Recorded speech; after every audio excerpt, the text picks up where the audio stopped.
Alors, je vais me présenter déjà. Milan de Brul, enchanté. Je travaille pour Wallonie Entreprendre dans le département Affaires européennes.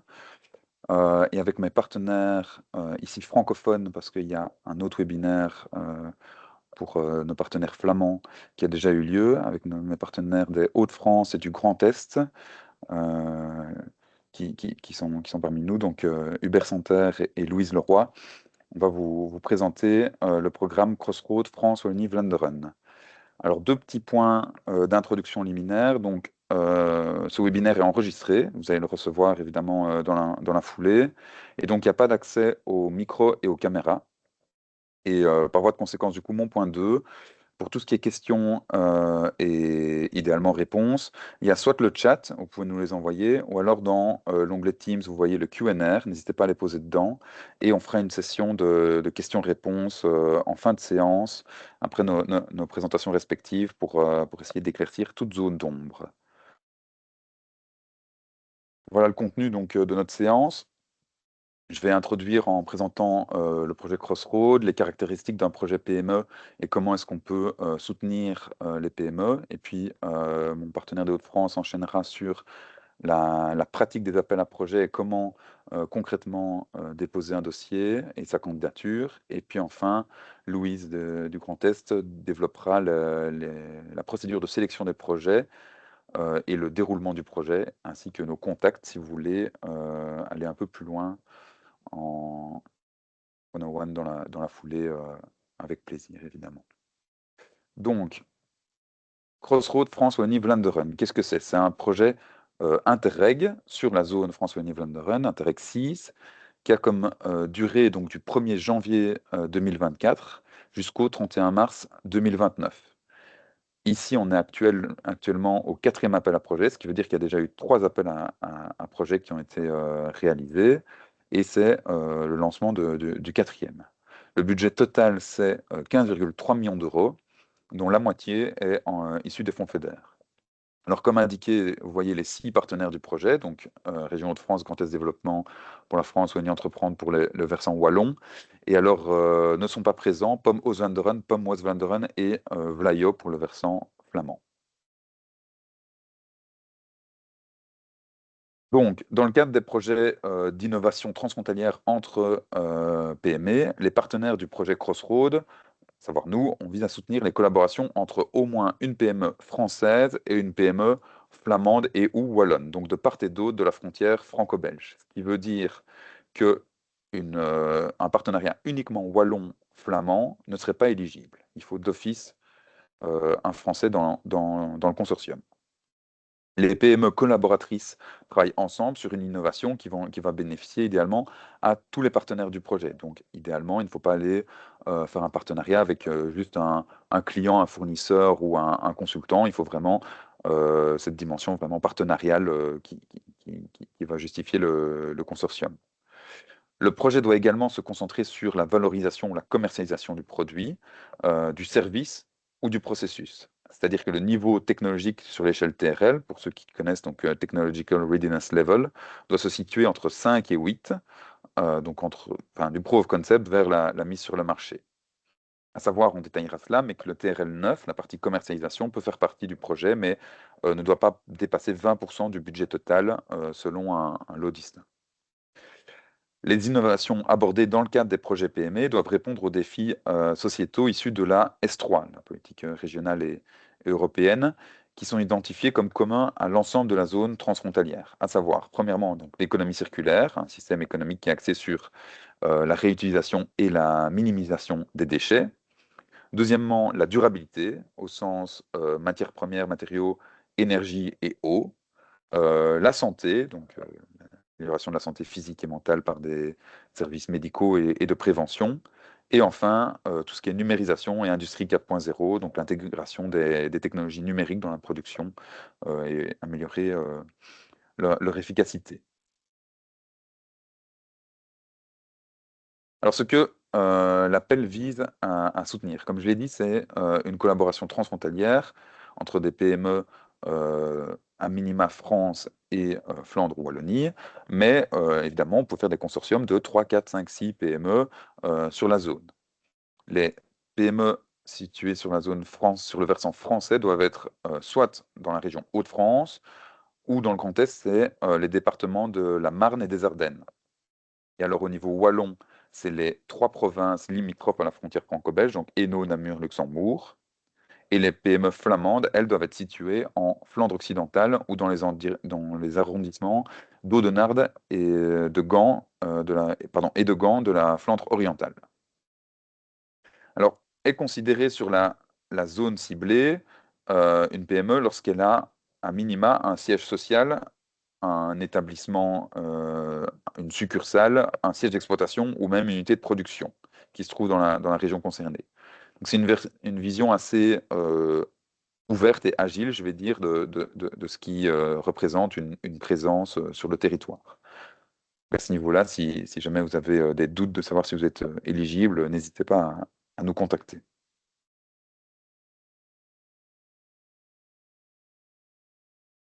Alors, euh, il y a deux statuts qui sont possibles dans le cadre d'un projet Crossroads. C'est soit le statut de partenaire direct, donc c'est vraiment la vision PME que je vais définir maintenant, et puis il y a un deuxième statut qui est le statut de sous-traitant. Alors, concernant le statut de PME, c'est selon la définition de l'Union européenne, qui est, du coup n'est pas la même définition que la définition française et belge, même si très proche du CSA belge. Donc c'est 50 millions du chiffre d'affaires maximum ou 43 millions de pieds de bilan, premièrement. Et deuxièmement, moins de 250 salariés. Alors, euh, à ce propos, Hubert va le définir, mais les PME doivent remplir ce qu'on appelle un SME Self-Assessment, qui va être un assistant d'auto-évaluation en ligne de la commission pour savoir si c'est bel et bien une PME. Ils vont devoir le joindre le résultat du test, ainsi qu'une déclaration sur l'honneur sur les infos qui sont renseignées dans le projet. Alors, sont éligibles toutes les PME ayant une forme juridique de société commerciale de droit privé et dotée de la personnalité juridique. Donc, les SA, les SRL, les SARL, les sociétés coopératives, les SCOP, les sociétés en non collectif, les sociétés en commandite simple, les SAS, les SASU, etc. Donc, idem pour le versant français, tout cela est éligible. Toutes les entreprises type ASBL, etc., ayant une forme juridique différente sont inéligibles comme partenaires directs, donc dans le premier statut que j'identifiais. Une autre condition, c'est que les PME ne doivent pas être des entreprises en difficulté. Donc, entreprises en difficulté, c'est capitaux propres de plus de 50% du capital émis. À cette fin, les PME participants doivent également remplir un test que Hubert définira dans la foulée, qui est le test EED au moment de la demande et joindre le résultat comme annexe, idem avec également une déclaration sur l'honneur à ce propos. Alors, je mentionnais en début de slide un deuxième statut qui est le statut de sous-traitant, où là, tout ce qui est grandes entreprises, institutions de la connaissance, centres de recherche, universités, etc., enfin tout autre statut juridique et même toute autre provenance territoriale, sont éligibles comme sous-traitants. On y reviendra sur les enjeux de l'être, mais donc, idem, ici aussi, il y a une vision, je vais dire, relativement agile à garder en tête, qui est que vous pouvez ne pas être éligible comme partenaire direct, mais par contre, quand même participer à un projet euh, via cette porte d'entrée-là. Alors, les caractéristiques d'un projet PME, donc j'ai parlé du fait que c'était dans les thématiques de la S3. En fait, le projet doit répondre à l'un des 4 défis sociétaux identifiés. Donc, c'est des thématiques par projet et par défi sociétal. Ce pas des thématiques par nature de l'entreprise. Donc, une entreprise avec des codes NACE, par exemple, qui ne serait pas repris dans cela, pourrait néanmoins candidater pour peu que leur projet répond à un défi sociétal identifié. Donc il doit avoir un impact positif clair sur au moins un des défis, et les effets négatifs éventuels, environnement, employé, etc., doivent être absents, limités ou justifiables au regard des bénéfices apportés. Et un impact positif sur plusieurs défis est souhaitable, mais reste optionnel. Vous allez de toute façon rentrer par une porte thématique, par exemple la santé, et néanmoins définir le fait que la numérisation en fait partie, et c'est bien vu. Alors, en termes d'innovation conjointe, donc le projet doit viser le développement conjoint de nouveaux produits, process ou services. Ce n'est pas que de l'innovation orientée produit. en vue de leur valorisation ou de leur commercialisation sur une durée maximale de 2 ans. Ça doit être périmétré avec une date de début et une date de fin. Rien n'empêche dans la foulée, évidemment, de continuer des collaborations éventuellement, mais il faut que dans le cadre de Crossroad, il y ait une finalité. Alors, deux approches sont possibles, soit mutualiser l'expertise et les compétences des PME pour créer une innovation nouvelle, partir d'une technologie, d'un produit ou d'un service existant, et l'adapter ensemble à une manière radicale à un nouvel environnement. Donc, c'est vraiment l'aspect innovation de rupture ou innovation incrémentale. Et donc, comme je l'ai dit, le TRL 9, lui, peut être ajouté dans 20% du budget total. Deux concepts complémentaires. C'est un, la pertinence économique. Le projet doit être économiquement et financièrement intéressant pour les partenaires à long terme. Il y a cette orientation marché et demande qui va être prégnante. Et deux, l'équilibre de la contribution. Donc tous les partenaires doivent contribuer de manière aussi équilibrée que possible au développement de l'innovation. Ça ne veut pas dire que la partie budgétaire doit être à 50-50, par exemple, mais ça veut dire qu'il faut vraiment qu'il y ait cette dimension partenariale de co-développement à l'innovation. Alors, deux success stories du programme issus des calls précédents. Le premier, c'est une coopération transfrontalière entre deux entreprises qui s'appellent Wallit et West End, si jamais il y en a qui connaissent. Wallit est le versant français issu de Dunkerque et West End vient du Hainaut, qui eux ont rentré un projet dans l'économie circulaire. Et en fait, le projet vise à transformer la restauration collective grâce à une gestion numérique innovante avec un double objectif. Premièrement, réduire le gaspillage alimentaire et deuxièmement, diminuer l'empreinte carbone. Donc la solution logicielle développée par Wally, le versant français, permet aux cantines d'ajuster les menus et les volumes de production en fonction des données réelles de consommation et de gaspillage via une analyse par IA. Et en parallèle, Westen a des biodigesteurs qui valorisent les déchets alimentaires en biogaz directement sur les sites, des cantines durables, des maisons de repos ou autres, et qui suppriment ainsi le transport en produisant une énergie renouvelable locale. Déployé en France et en Belgique, notamment en Wallonie, dans les régions engagées dans la transition durable, le projet répond aux exigences réglementaires tout en améliorant la performance économique et environnement des établissements avec lesquels il travaille. Donc les résultats attendus sont assez ambitieux, jusqu'à 90% de réduction du gaspillage, suppression du transport, des biodéchets et production locale d'énergie qui améliore la qualité nutritionnelle des repas et augmente l'approvisionnement en produits locaux. Donc pour cela, ils ont reçu 249 648 € de subvention pour un projet total, on le verra, de quasi 500 000 € parce que ça représente 50% de la somme. Ça, c'était la première success story. Puis une deuxième, Out of the Blue, qui, elle, est du quasi multirégional, en ce sens où ils ont un wallon, un français, et Dotoshean, qui est un flamand, mais qui, lui, est sous le statut sous-traitant, donc pas partenaire. C'est en ça que c'est du quasi multirégional. Donc Phoenix AI et Geocatrix qui ont introduit le projet dans le secteur de la numérisation. Donc eux, ils visent à développer un système de détection maritime multimodal qui combine radar, AIS, imagerie thermique et caméra RGB afin de s'assurer d'une surveillance fiable 24/24 par tous les temps. Contrairement au système classique basé uniquement sur la vision, leur approche représente sur tout ce qui est fusion intelligente des capteurs et sur l'IA embarqué, donc Edge AI, permettant un traitement local et rapide et résilient qui consomme assez peu de bandes passantes. Un service cloud complète le dispositif pour maintenir une géolocalisation précise, même si un navire tente de se rendre discret. L'objectif, c'est du coup de renforcer la sécurité maritime, la protection des infrastructures offshore et la surveillance des zones sensibles en mer du Nord et en Manche, avec une capacité de détection fine d'embarcation des 2 mètres. Donc là, on touche plutôt au service de la sécurité, de l'environnement et de la défense. Idem, 250 000 € de subvention pour un montant total du projet de 500 000 €. Alors, en quoi est-ce qu'on peut être utile? Premièrement, même si je le dis dans le désordre, nous sommes avant tout un soutien financier, c'est-à-dire que Crossroad peut intervenir dans votre projet jusqu'à 250 000 €, et c'est la nature première du programme, du projet, pardon. Ensuite, pour la mise en relation, on sait d'expérience que pour des Wallons rencontrer des Wallons, pour des Français rencontrer des Français, il y a toute une série de mises à disposition qui existent déjà. Parfois, traverser la frontière devient compliqué. Donc nous, on s'entretient avec nos partenaires institutionnels très régulièrement pour échanger sur tous les dossiers en cours et vous aider à trouver des partenaires, comme par exemple Wallonie Entreprendre est censé connaître son tissu économique, ben, inversement en Flandre et en France. Et enfin, le soutien à la maturation, qui est un nom un peu compliqué pour dire qu'on peut challenger votre projet. On a maintenant 3 appels à projets derrière nous d'historique pour voir un peu comment c'est évalué en termes de projet. Donc, on peut un peu vous accompagner dans le formulaire et dans la demande à ce propos.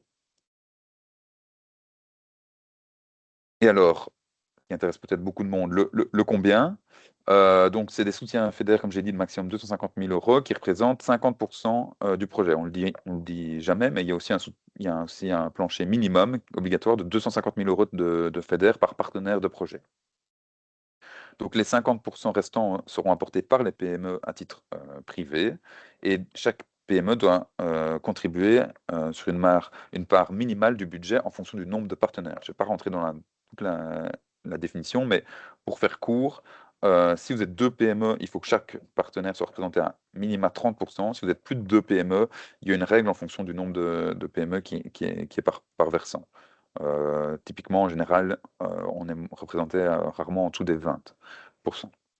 Si vous voulez, on affinera au cas par cas, le cas échéant. Et l'objectif, c'est de garantir une répartition équitable du financement entre les régions concernées. Alors, les financements des projets Crossroads fonctionnent selon le principe de calcul des coûts simplifiés, ce qui veut dire frais de personnel plus 40% de forfait.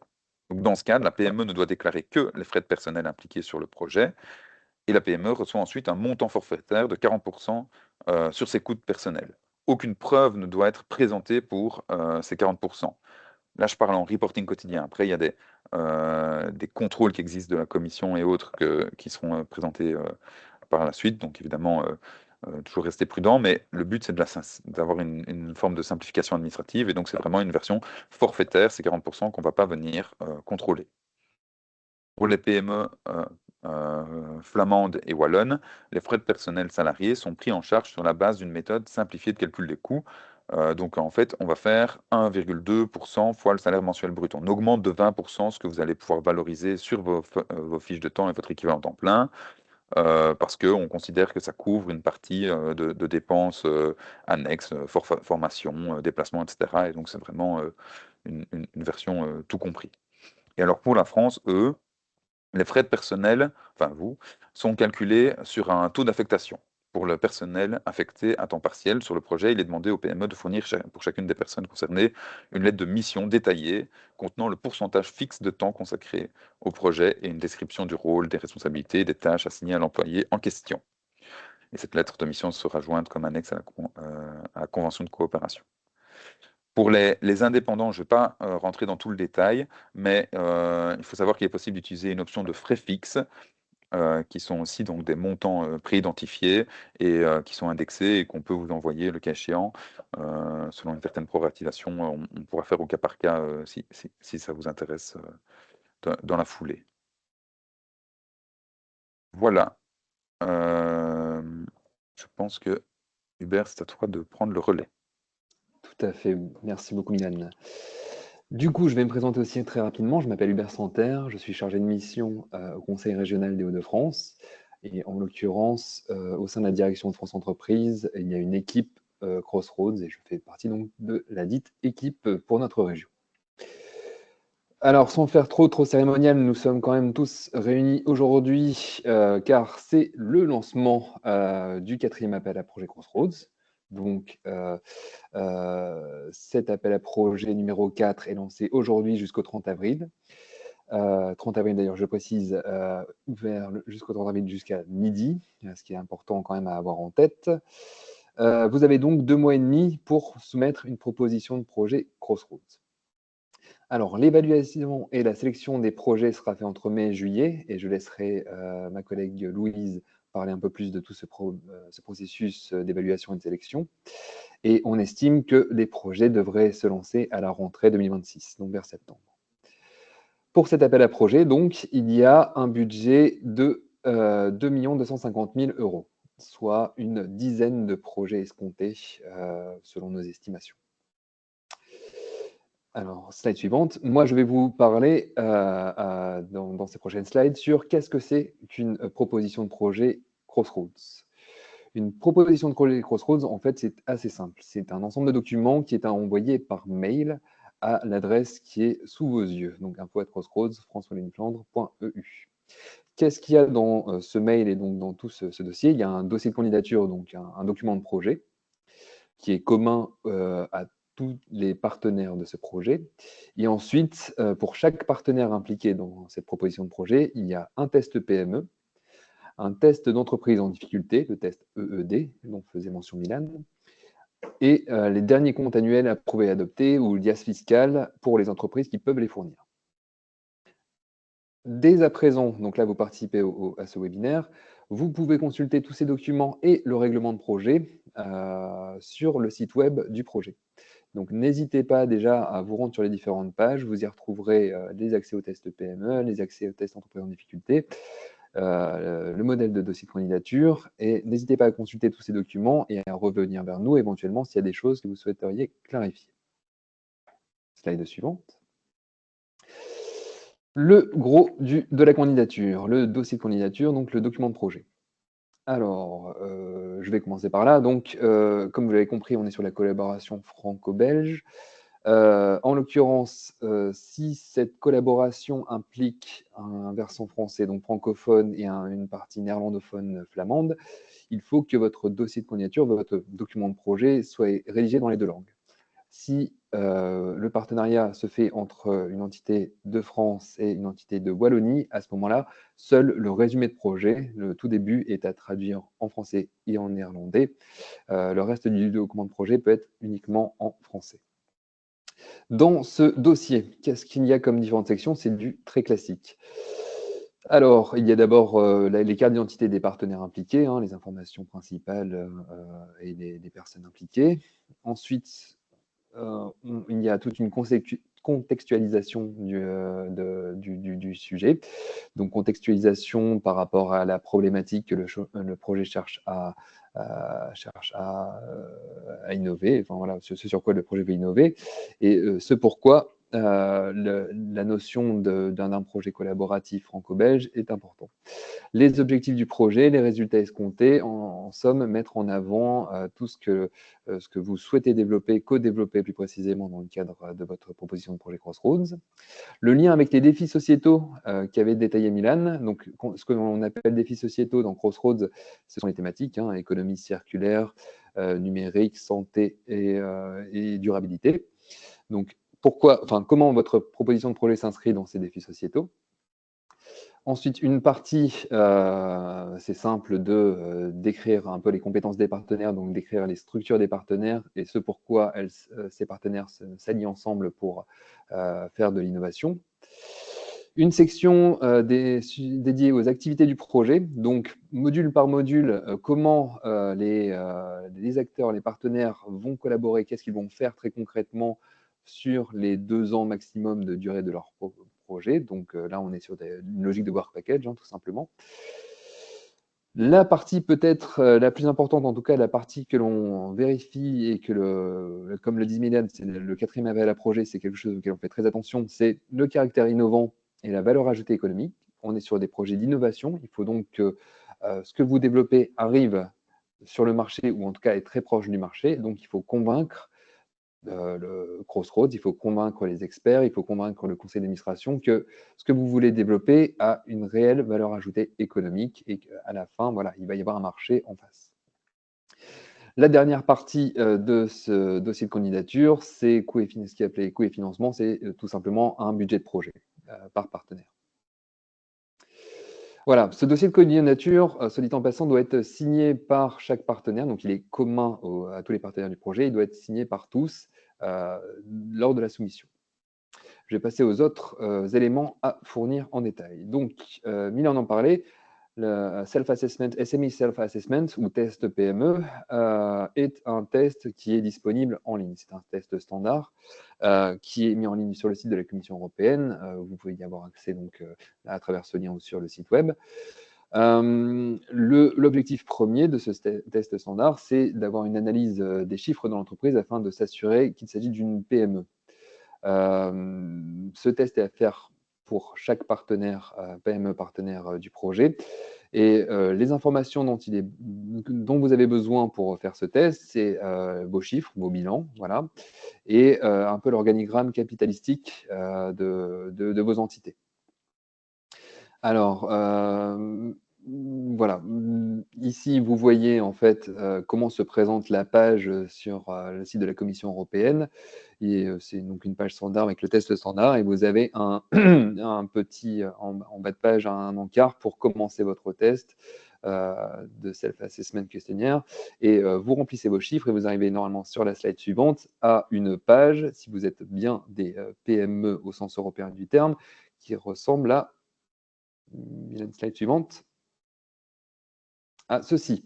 Si vous êtes bien une PME, vous allez voir s'afficher sur le site web votre validation, quelque part, la validation du site, comme quoi votre entreprise est bien une PME au sens européen du terme, qui donc met en avant tous les chiffres que vous aviez renseignés. Et c'est cette page, voilà, ce que vous voyez sous les yeux, c'est ce que l'on demande, ce qu'on vous demande de prendre comme capture d'écran, faire une capture d'écran et ça consiste au deuxième élément que vous devez mettre dans votre candidature. Donc, encore une fois, pour chaque partenaire, vous mettez cette capture d'écran avec votre dossier complet et ça consiste en votre test PM. Voilà, soit dit en passant, si votre test ne permet pas de voir que vous êtes une PME, mais que vous êtes considéré par exemple comme un grand groupe, imaginons, et bien à ce moment-là, vous n'êtes pas éligible à des financements Crossroads. Et c'est pour cela qu'on recommande quand même aux entités qui veulent participer à Crossroads de faire ce test relativement tôt dans la construction de propositions de projet. Comme ça, vous pouvez vous assurer de bien entrer dans ces cadres administratifs en parallèle à vos développements de propositions de projet. Sur la slide suivante, maintenant, je vais vous parler du test EED, test entreprise en difficulté. Alors, ce test a pour objectif, donc, comme c'est dans le titre, de vérifier que vous n'êtes pas en difficulté. Crossroads ou n'importe quel financeur ne peut pas, ne peut pas financer les entités qui sont en difficulté financière. Ce test-là est un fichier Excel, hein, tout simple, que chaque partenaire doit compléter. Ce test est disponible en version flamande, wallonne et française.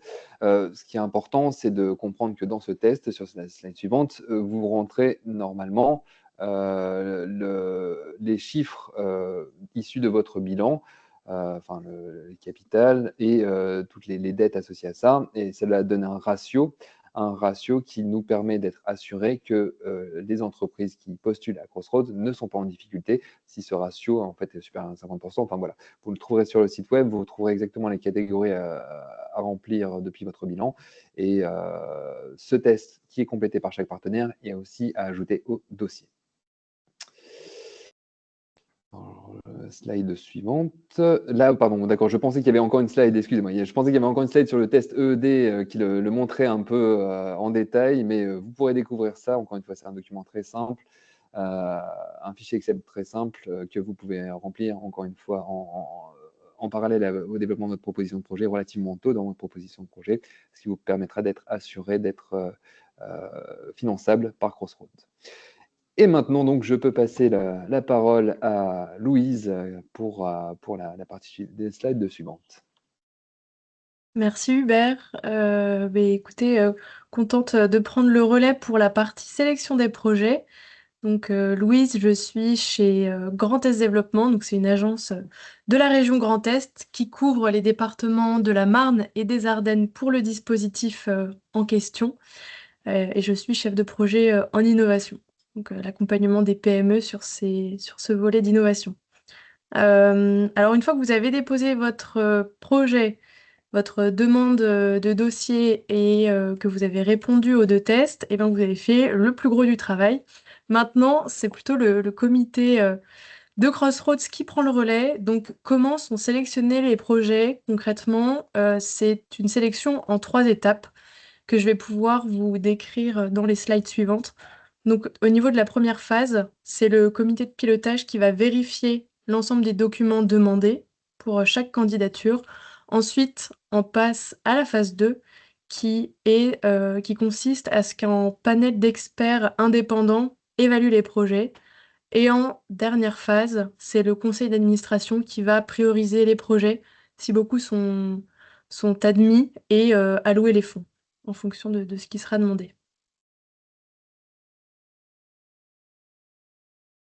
Donc au niveau de la phase 1, le comité de pilotage vérifie la recevabilité des candidatures de projets. Je ne vais pas forcément re-rentrer dans le détail à nouveau puisque Milan et Hubert ont déjà pas mal décrit cette étape. Mais finalement, il faut respecter les critères ci-dessous. Est-ce que la demande est complète dans les délais? Est-ce qu'il y a au moins une PME belge et française? Est-ce que le test PME est positif? Idem pour l'entreprise en difficulté. Et est-ce qu'il y a la participation d'au moins 30% de chaque PME? Donc à partir de 3 partenaires, la règle change un petit peu et ces 30% concernent le pays porteur partenaire du projet. Donc si l'ensemble de ces questions sont validées, oui, le projet est transmis à un panel d'experts en phase 2 ou non, le projet n'est malheureusement pas éligible.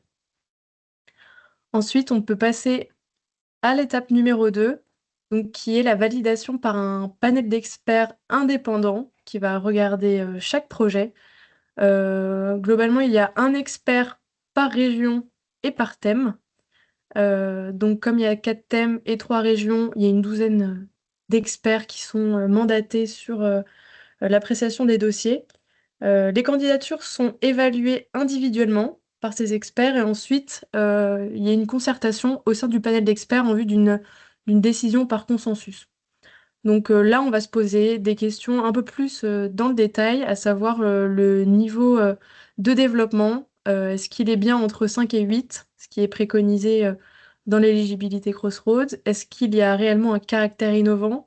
Est-ce qu'il répond à l'un des 4 défis sociétaux cités précédemment? Est-ce qu'il y a un potentiel de marché? Et est-ce que le projet est réalisable dans les délais et le budget prévus? Donc là, on rentre un peu plus dans la technicité du projet, avec différents critères d'éligibilité et d'évaluation. Ensuite, on peut passer à l'étape numéro 3. Une fois que ce panel d'experts a donné son avis, on va soit avoir un go pour le dossier, soit un go avec réserve. Donc dans ces cas-là, il sera possible que les porteurs de projet retravaillent un élément du dossier. Ou alors il peut y avoir un no-go et dans ces cas-là, la demande est rejetée. C'est-à-dire que pour l'appel à projet en question, la demande ne pourra pas être réitérée, mais le porteur pourra attendre l'appel à projet suivant pour redéposer le dossier.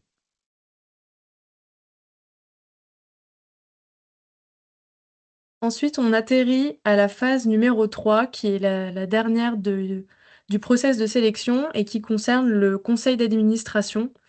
Donc le conseil d'administration est composé c'est une structure consultative qui est composée des représentants de la direction de chaque partenaire du projet Crossroads, ou alors de membres du personnel qui ont été mandatés par la direction. Et en fait, c'est ce conseil d'administration qui va prendre les décisions sur les modalités de chaque appel à projet, au niveau du calendrier, budget et des thèmes, et qui attribue également la subvention au projet. Donc pour cette phase numéro 3, elle concerne uniquement les projets qui ont été qualifiés d'un go ou d'un go avec réserve. Donc les projets qui portent la mention go avec réserve ont une seule fois la possibilité de modifier leur demande de projet et de la soumettre à nouveau pour l'appel à projet en question. Le conseil d'administration ou le panel d'experts évalue la proposition de projet qui est modifiée et attribue le financement éventuel. Donc une fois que cette troisième étape est passée, on a soit l'allocation de la subvention ou soit un rejet de la demande. Au niveau de toujours cette troisième étape, les critères d'éligibilité ou de sélection vont concerner plutôt la valeur ajoutée transfrontalière, c'est-à-dire dans quelle mesure les résultats du projet ont un impact positif sur la région transfrontalière entre les deux pays. Quel est le potentiel de coopération à long terme entre les PME des différentes régions? Est-ce qu'on pourra évoluer vers des consortiums plus importants? Ça fait partie des questions qu'on peut se poser, avec aussi dans quelle mesure les résultats répondent-ils aux priorités stratégiques de la région transfrontalière. Ensuite, on va voir les liens avec les défis sociaux et sociétaux qui sont communs aux régions concernées, par rapport à la stratégie S3 par exemple. Ensuite, ce qui sera regardé, ça va être le côté multi-régionalité, c'est-à-dire que les projets multirégionaux, par exemple, qu'il y ait plus de 2 des 4 régions participantes, seront privilégiés pour l'obtention d'une subvention par rapport au projet évalué de qualité égale. Donc voilà, le lien avec la S3 aussi primeront évidemment sur la multirégionalité du projet. Euh, Donc chaque décision sera motivée et communiquée aux demandeurs dans chaque cas. Donc c'est le retour est transparent et même au niveau du retour concernant les dossiers à améliorer, en général les experts ou le conseil d'administration notent les points qui sont à creuser, à justifier, à explorer. Donc il y a une certaine transparence au niveau de l'appréciation du dossier. Au niveau du déroulement du projet, là, c'est plutôt une fois que le projet a été validé, que le dossier a été accepté, on démarre le projet. Donc, dès réception de l'approbation, on signe l'accord de coopération entre les différentes PME. Donc, cet accord de coopération va résumer les principales obligations des PME, l'une envers l'autre, partage des résultats, propriété intellectuelle. Euh, Au démarrage du projet, il y a aussi une avance de 30% du budget global accordé par le dispositif Crossroads. Et au niveau du suivi et des rapports, on nomme un point de contact unique au début du projet.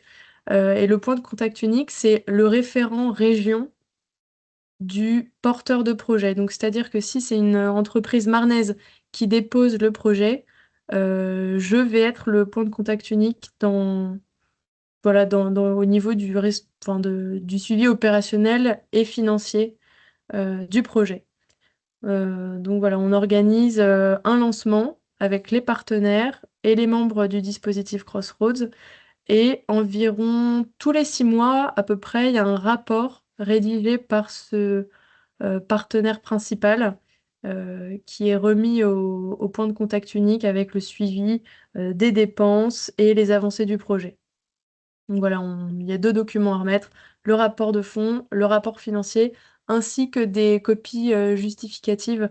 Par exemple, ça va être des fiches de paie pour les personnes qui sont mandatées sur le projet. Ça peut être lettre d'intention également. Et voilà, dans les grandes lignes, les pièces demandées en fonction de la région.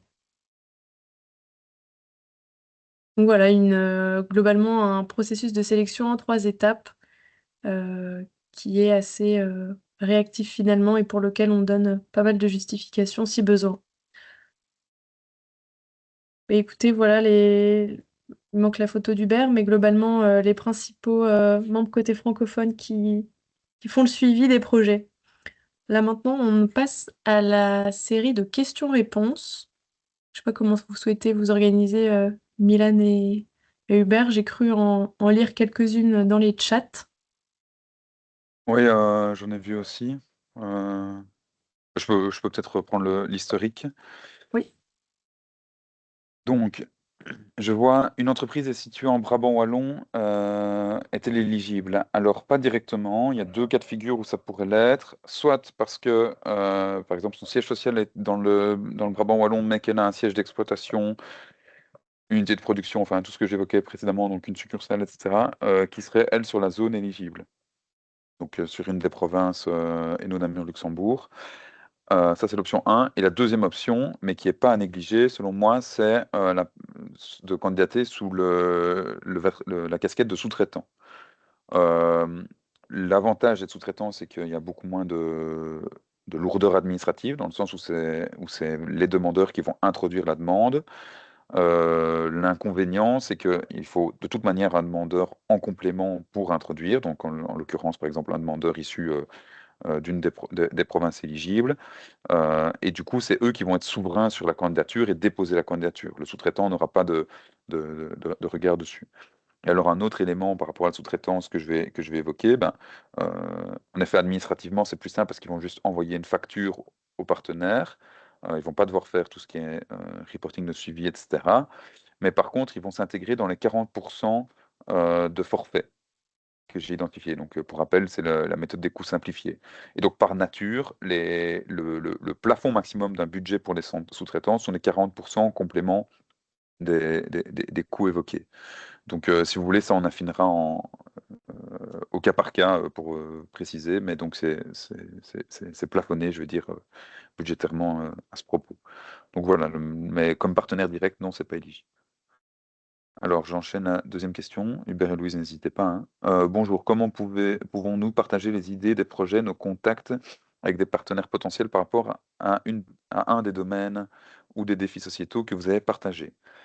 Alors, traditionnellement, le plus simple, c'est de contacter les représentants de votre zone qu'on a identifié en fin de slide, enfin en fin de présentation. Et alors, il y a un système de fiches de matchmaking qui est proposé. Donc, c'est des one-pagers qui présentent votre entreprise, enfin, vous avez complété, qui présentent votre entreprise, votre projet, et le plus important, c'est la compétence manquante.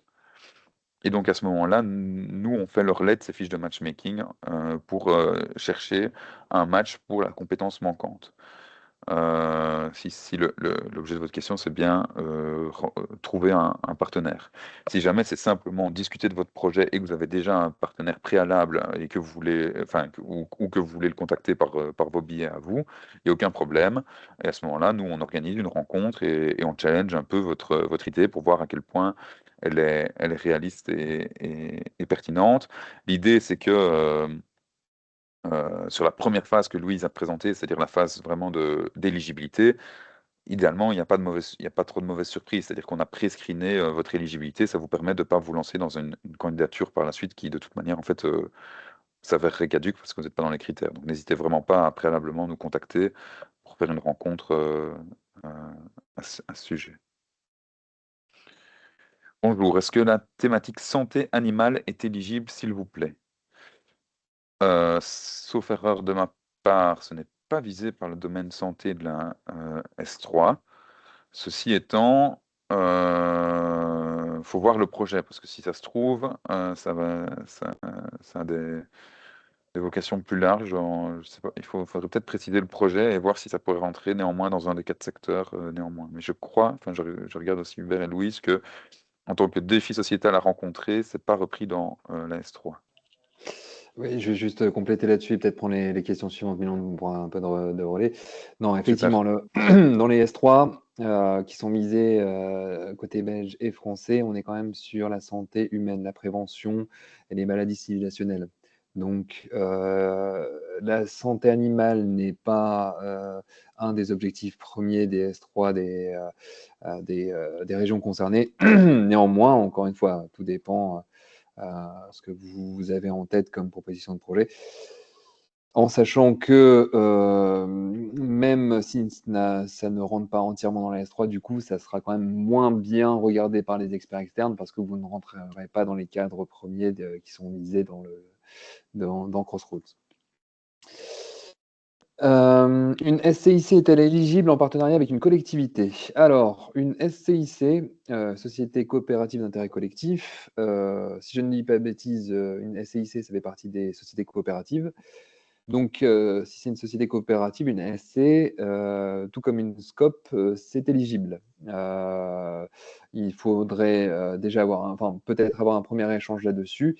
Mais si vous allez dans le règlement qui est disponible en ligne, vous verrez que les formes juridiques acceptées, ce sont les SA, les SARL, je prends que les versions françaises, hein, excusez-moi, les SC, les SCOP, les SAS, les SASU, etc. Donc n'hésitez pas à passer par le règlement qui est disponible sur le site web du projet pour vérifier cela. Mais a priori, ce serait bon.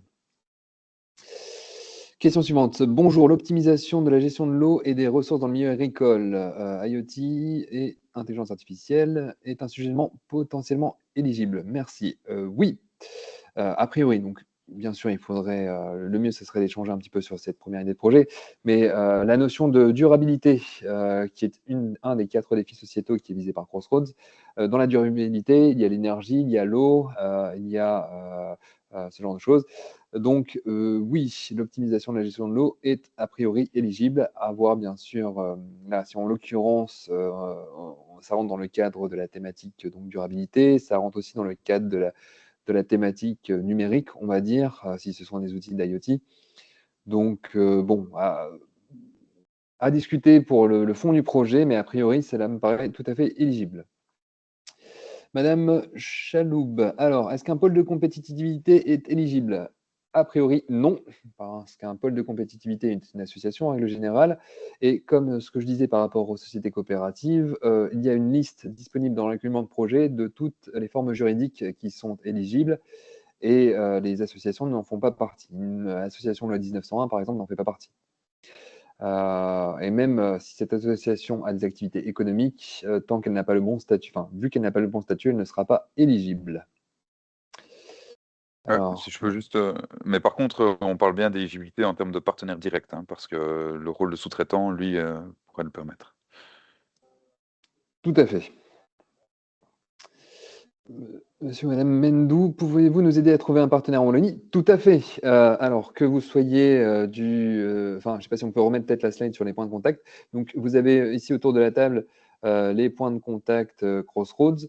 Donc, n'hésitez pas pour tout ce qui est identifier un partenaire dans l'autre versant, dans un autre versant, prévalider une première idée de projet, discuter de votre idée de projet, de mise en relation et de, enfin voilà, identification d'un sous-traitant potentiel. N'hésitez pas à en contact avec les personnes de contact qui sont affichées là pour avoir ces échanges. Et comme le disait Mylène un peu avant, si vous cherchez, donc si vous êtes, imaginons, du Grand Est et que vous cherchez un partenaire wallon, eh ben, contactez Louise. Elle vous donnera un formulaire de mise en relation, un document Word tout simple, un one-pager, dans lequel vous pouvez écrire votre idée de projet, qu'est-ce que vous cherchez comme compétences, dans quel cadre, etc. Et voilà, on pourra se charger de faire une mise en relation. Enfin, voilà, pour vous dire un peu plus, on envoie cette fiche à Milan ici présent. Milan fait ses recherches dans le versant wallon. Et ensuite, on peut organiser une première réunion, une mise en contact si le profil qui a été identifié vous intéresse. Je ne sais pas si vous voulez prendre la suite. Là, je me suis lancé sur 3-4, mais allez-y. Une start-up de moins d'1 an n'a pas encore de bilan. Est-ce éligible? Est-ce que vous voulez prendre le relais là-dessus, Je peux, Louise? ou Louise, comme tu veux. Je pense que tu es un peu plus au point que moi sur les nouveaux statuts Milan, donc je te laisse répondre à celle-ci.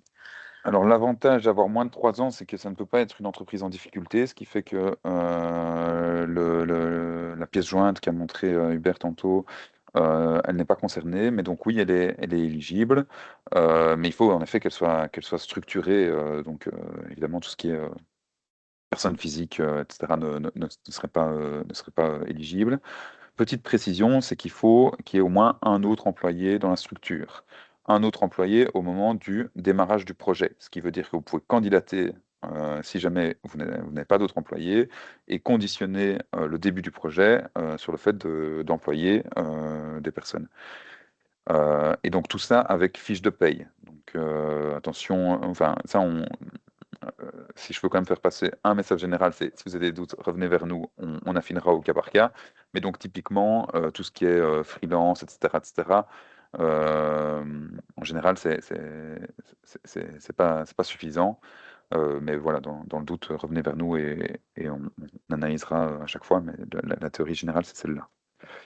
Euh, Bonjour, les projets liés à la mobilité et à l'inclusion active sont-ils éligibles?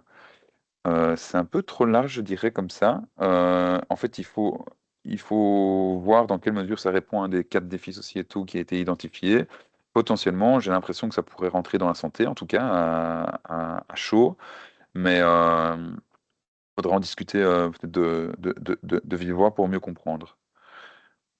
Mais Ou alors j'aurais la tendance mobilité d'un point de vue environnemental, si c'est pour améliorer les pratiques au quotidien, oui. Après, l'inclusion active, moi, je suis pas sûre de comprendre exactement autisme les mille. actif ou handicap.